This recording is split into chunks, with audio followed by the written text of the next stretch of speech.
My name is Javed, and I'm a student. I would like to ask a question. At one place, the Holy Quran states that man is created from sperm, which is inconsistent with modern science. But at another place, it also states that man is made from dust. Now, isn't the Holy Quran contradicting itself? Or is it consistent with modern science? The brother posed the question that one place the Holy Quran says that human beings have been created from sperm, which coincides with modern science. The other place, human being is created from dust. Can you prove it scientifically it's created from dust? And isn't there a contradiction? One place sperm, one place it says dust. The Holy Quran does say, as I mentioned in my talk,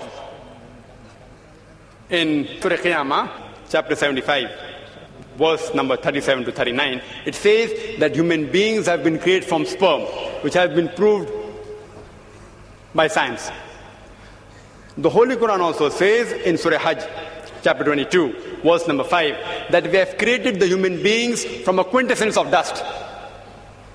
Today science tells us that all the elements that are there in the human body, they are present in lesser or greater quantity in the soil, in the earth. So the statement that human beings have been created from earth is scientifically proven. That whatever components are there in the human body, the constituent, the elements, they are present in the earth, in the soil, in lesser or greater proportion. The second part of the question, isn't it a contradiction? One place the Quran says man is created from sperm, one says from dust. Is it a contradiction?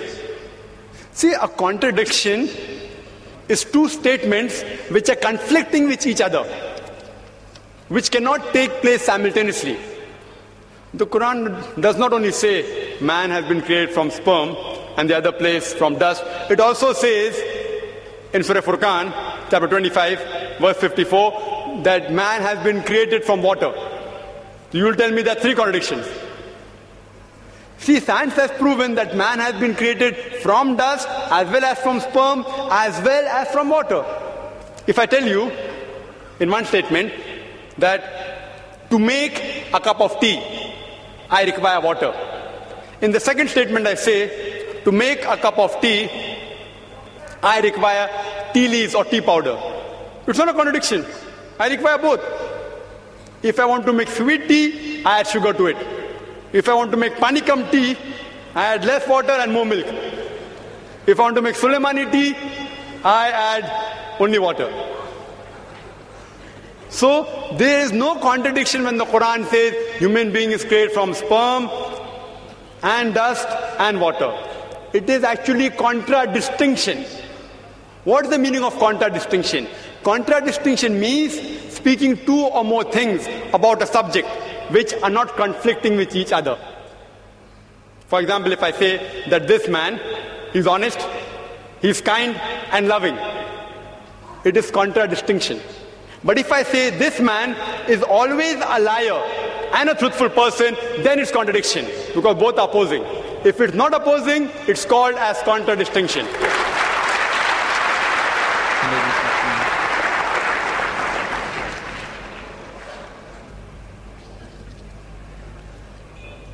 Next question from the ladies section. Assalamu alaikum, brother. My name is Farida Ansari. I am a laboratory technician. Quran says Allah is the creator of the human being. Does science agree with it? The sister posed a question that the Quran mentions that Allah subhanahu wa ta'ala is the creator of the human beings. Does science agree with it? And Quran says in several places, including the last verse of the embryological stages, that is Surah Mu'minun, chapter 23, verse number 14, that Allah is the best to create. Can we prove it scientifically that Allah is the creator? Quran gives the answer. Quran gives the answer in Surah Tur, chapter 52, verse number 35. It poses a question that were you created from nothing? See, the Arabic word used for creator in all these verses of the Quran is khaliq. It is derived from the Arabic word khalaqa. Arabic word khalaqa has got 4 meanings. One meaning is to create something from nothing, without any previous example. That's only possible for Allah subhanahu wa ta'ala. Second meaning of khalaqa is to create something new from pre-existing material. The third meaning is of khalaqa, programming or planning. And the last meaning is to make smooth. So Quran poses a question in Surah Tur, chapter 52, verse 35, that were you created from nothing? But naturally the answer is negative. No. Human beings aren't created from nothing. They pose the next question. Were you the creators or we the creators? We know very well that man cannot create another man. If he could do that, then the moment he died, he would have created himself back.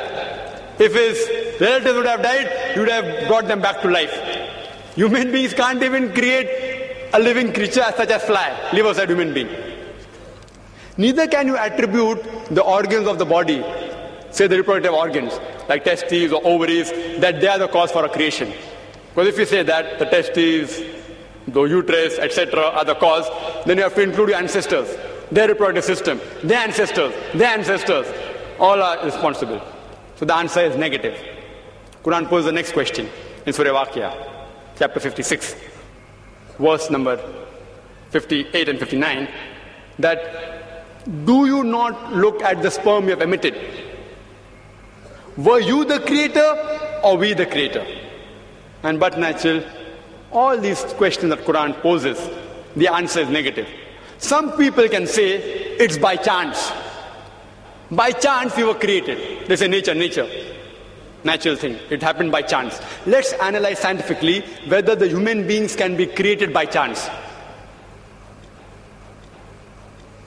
The protein molecule is a very important structure of the living cell. Very important part in the living structure of the cell. The protein molecule consists of 5 elements: the carbon, nitrogen, oxygen, hydrogen, and sulfur. And there are tens and thousands of atoms required to make one molecule. One atom has 5 elements: carbon, nitrogen, oxygen, hydrogen, and sulfur. There are tens of thousands of atoms which make one protein molecule. And there are approximately 92 free elements. The chances that out of these 92, the 5 will form an atom, and these atoms will form tens and thousands of atoms to form one protein molecule, was calculated by Frank Alien. And he said the chances are 1 in 10 raised to 160. You know what is the meaning of 1 in 10 raised to 160? If I say 1 in 10 raised to 2, 10 raised to 2 means 1 0 0, 2 zeros. 1 in 100, chances 1%. If I say 1 in 10 raised to 3, it means 1 in 1,000. That's 0.1%. If I say 1 in 10 raised to 4, it means 1 in 10,000. Means 0.01%. So when the calculation was made, 1 in 10 raised to 160, it means 0.00000, 157 zeros, then 1. And mathematics tells anything 1 in raised to 10 raised to 50, it's counted as 0. Furthermore, this is talking about one molecule, and the substance required to form this one molecule of protein was calculated by another person, Charles Guy, that it will require millions of times of substance as huge as our galaxies. Millions of galaxies will require to form this one molecule of protein. And the time was calculated by Charles Guy. The time taken for one protein molecule to be formed will be 10 raised to 263 years. You know what is that? 1 0 0 0 0 0 0, 263 zeros it will take to form one protein molecule. And do you know there are how many protein molecules in one cell? And do you know how many other molecules are there in the cell? And how many cells are there in the human being? There are more than 6 billion molecules when a child is born. That's what doctors tell us today. 6 billion. One more protein molecule takes 1 in 10 raised to 160 chances. Time taken is 10 raised to 263 years. To take 6 billion for one baby, imagine. And how many women are pregnant? There are millions of women pregnant at a time. And it takes only 9 months. The chances science tells us is 0, 0, 0. No chance at all. These things cannot take by chance. They have to be programmed by someone. Science tells us there has to be someone, some supernatural force. Therefore, science, as I said earlier, is not eliminating God, it is eliminating models of God. La ilaha illa.